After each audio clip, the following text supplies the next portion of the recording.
you're removing your very fast collaboration, your very fast official single with an artist who's already established. Yes. Anajulikana si tu Kenya, pia Tanzania, Yes. na amejenga jina. How was it? Did you feel intimidated at any one point? Did you feel like this is a long journey if I am to reach where she is? How was it? To be honest, I never thought about it. Okay. Like it wasn't something that we had planned. It came quite abrupt. We talked about it like she called me in the morning, not really in the morning, around 11, but by 3 we were doing the song. So the time frame was very short that I didn't have that time to start thinking like, how is this thing gonna be? I'm singing with a big artist. It didn't actually hit me that way. I came to start thinking about it when we had done the song like, oh, okay. Oh, so this thing actually happened. Yes. Yeah, so it did not come with that weight. Yes. Well, that's very good. And one thing I appreciate about you and your music is that the message is constant ever since 2013. I mean, napokea kwako. We know what you're singing about. Ukiimba mtafute narudi. Yes. Sai ukiimba pia napokea rather. The message still stands. And I just want to question on the consistency. What do you think is a secret? Because at times we see musicians jump into the limelight, anatoa nyimbo moja mbili tatu in a hit, and then anapotea. You've been very consistent for quite a couple of years, 6 years approximately. How do you do it? I must say God has been in it, because when I started singing, you know, there's starting to sing, and when you are called, you know, God called me into this ministry, and when you are called in the ministry, you don't give up. Like at some point you feel like, I don't want to do this thing anymore. It's a calling. It's God's work that you have to wake up every other day, because He's the one who is giving strength. He gives me strength to continue each and every day, because it's His work. So I was called to do God's work. That way the consistency has to be there, because whenever I feel like I want to sit down, I feel like I'm abandoning God's work, and I feel like it's a sin, you know. It's like a sin. So that's what has kept me going. It's a ministry. I've been called by God to do His work, and I have to do it. Well, that's very interesting. Some of us our calling is doing news. So I just want to get you out of your comfort zone right now. Yes. We see if you can read as good as you sing. I hope that makes sense. Yes, and makes please sense. don't feel tense, don't feel anything. No. It's a good. walk in the pack. Okay. And we looked for a very relative story in terms of, you know, the church and what's going on right now. I'll ask you a couple of questions right after that. Okay. Yes, based on this. So perhaps we can use that camera. Please do. Let me have my glasses on. Yes. All right. Okay. So serious stuff right now. We'll use that camera over there, and feel free, just read through. All right. Yes. This one is more closer. Okay. Can you see that? I can say, yeah, I can try. Okay. I'm seeing it. If you're not comfortable, we can also use that. Oh yes. If I can use this, that will be great. That would be better. Yeah. Can I use this? Yes. You sure? Yes. Let's just fix it up right now. Oh. All right. That's way better. Yes, it's way better. Let me do this. Okay.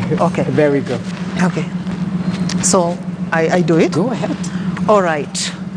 The Archbishop of Redeemed Gospel Church, Arthur Kitonga, earlier today categorically stated that it is okay for politicians to contribute in church harambes,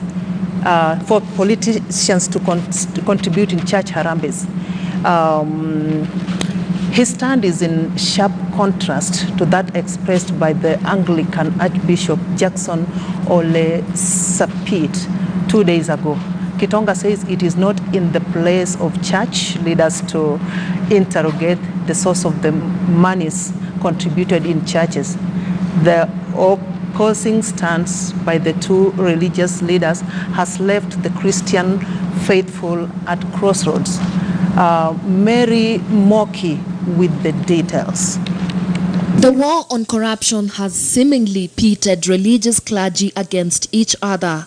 Barely 2 days after the Archbishop of the Anglican Church of Kenya had banned fundraisers in church, the Archbishop of Redeemed Gospel Church today was of a contrary opinion, stating that there is nothing wrong with politicians contributing in church harambes. No, harambee si mbaya.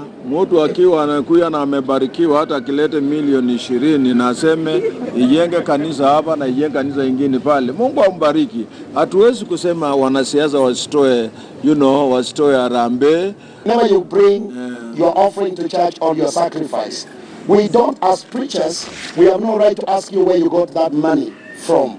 Kitonga says that though the source of the money may be considered questionable by some, it is not the ambit of the church to decide who is guilty, a contrasting statement to that of Anglican Archbishop Jackson Ole Sapit, who on Tuesday banned church harambes, saying politicians were using the church to sanitize their ill-gotten wealth.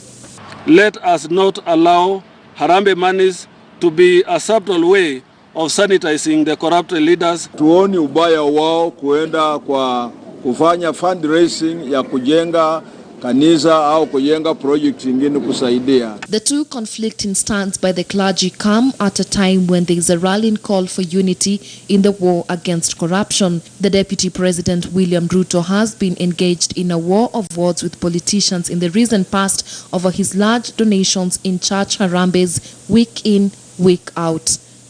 Mary Mwoki, KTN News, Nairobi. All right, many thanks, Mary Mwoki. Now, allow me to, I wouldn't even ask how it was going through the details, but we have an archbishop on one side from the Redeemed Gospel Church saying that it is okay. It is not their place to question where the monies come from. Yes. But now an Anglican bishop, that's Jackson Ole Sapit, mentioned that this is not right. Don't come to our churches. What is your take as a gospel artist? And I know it's a tough question. It's a tough question, yes. But my take in this is I don't think it's right like to ask where you have a big congregation, people are giving their tithes and offerings. You cannot ask each and every person, where did you get the money? So I feel if somebody wants to give their tithes and offerings in church, people should not be questioned, where did you get the money? I think it's because every human being has a right to give to God, and to give thanks to God. And when you are questioning where did you get the money so that you come to tithe, I think it's not in order. Let people just tithe and give. Yeah, that's my take. But it's also on us. You give unto Caesar what belongs to Caesar, and you take to God what belongs to him. All right. Exactly. But how will you know this one is for, when they come to church, then they know this belongs to God. Definitely. Yeah, because if it were for Caesar, they could have taken it to Caesar. Exactly. But they've come to church to give, so let them give. Yeah, that's what I think. It's very true. Yeah. Well, unfortunately, we've come to the tail end of this interview. Right. I've been blessed totally. Amen. But the icing on the cake is you performing your latest song. So kindly, let's stand Thank up. you. Hopefully. Okay. Yes. Okay. Okay. Right. So, latest song, Pokea, 6 days ago. Yes. We talked about it. Yes. The reception is good so far. Yes. All right. That's amazing. So, I'll leave a stage to you. Okay.